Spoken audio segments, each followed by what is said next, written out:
গ্রাম গ্রাম কথাটি শুনলেই মনে জেগে ওঠে এক অন্যরকম প্রাকৃতিক সৌন্দর্যময় ভালো লাগার অনুভূতি। গাছে গাছে পাখির কিচির মিচির শব্দ, চারিদিকে সবুজ আর সবুজ দৃশ্য, রাতের বেলা ঝিঝি পোকার ডাক। আগের দিনের গ্রামের বাড়িগুলো ছিল মাটির বানানো, এখনো দিনেও আছে, খুব কম মাত্রায় আছে।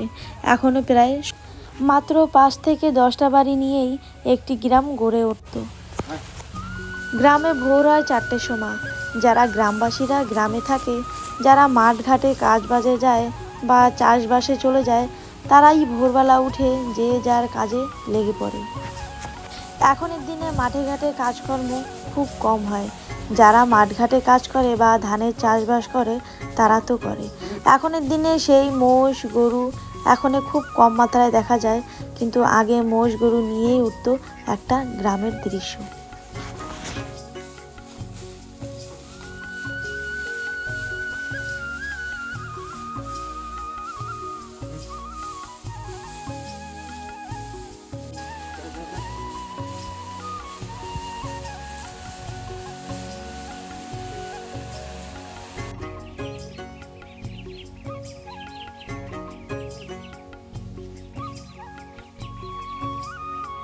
আগে মাঠঘাট চাষ করতে গেলেই এই গরু মোষেরই প্রয়োজন পড়তো, কিন্তু এখন কত রকমের জিনিস বেরিয়ে গেছে। এখন হ্যান্ড ট্রাকের দ্বারাই চাষবাস করা যায় বা ধানে মলন দেওয়া যায়, কত রকম সুবিধাও হয়ে গেছে এখনের দিনে।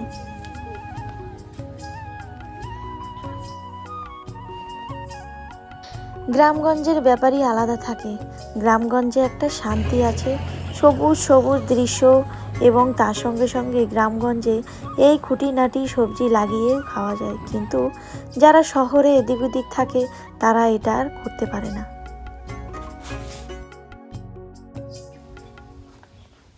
যখন বর্ষাকাল শুরু হয়ে যায় তখন মাঠ ঘাটে জল ভর্তি হয়ে যায় বর্ষায়, তখন মাঠ ঘাটে মাছ ঘুরে বেড়ায়। তখন গ্রামের সবাই বা ছোট দিয়ে বড়রা, গ্রামে যারা থাকে তারা মাছ ধরতে ভীষণ ভালোবাসে, আর তারাই নেমে পড়ে মাঠের মধ্যে সেই মাছ ধরার জন্য। এখন মাঠের মধ্যে তেমনও মাছ পাওয়া যায় না। আগের দিনে অনেক মাছ পাওয়া যেত, বৃষ্টি হলেই, যখন বৃষ্টি হতো তখন কোথাও জল জমে গেলে সেখানেই মাছ পাওয়া যেত, কিন্তু এখন তেমন হয় না।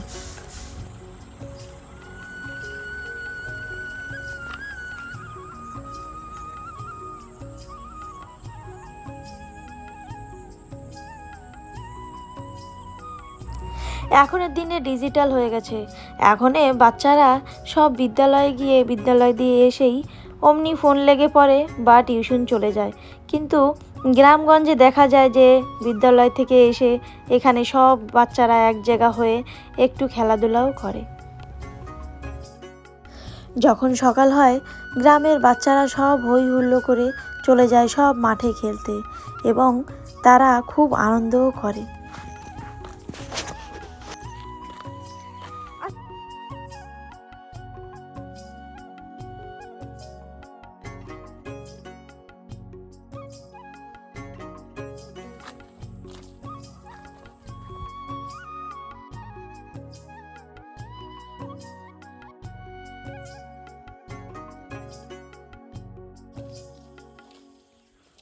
আগের দিনের গ্রামে কোনো বাড়ির বা আশেপাশে কোনো ফলের গাছ, কোনো টক জাতীয় গাছপালা দেখলে তখন আমরা ফলটা পেড়ে খেতাম না বলে, কিন্তু এটা করা উচিত না বলেই খাওয়া দরকার, কিন্তু এটা গ্রামগঞ্জে চলে, গ্রামগঞ্জে এটা করে। কিন্তু এখনের দিনে গ্রামগঞ্জের বাচ্চারা এটা করে না।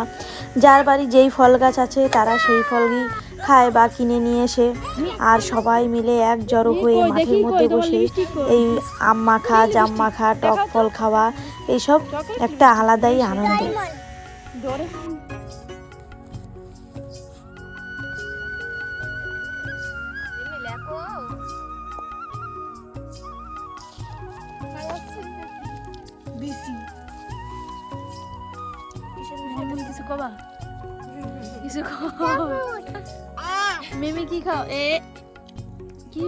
চলো বন্ধুরা, আজকের পর্বটি এ পর্যন্তই করছি। আবার চলে আসবো নতুন পর্ব নিয়ে। তোমরা সবাই ভালো থেকো, সুস্থ থেকো। নমস্কার।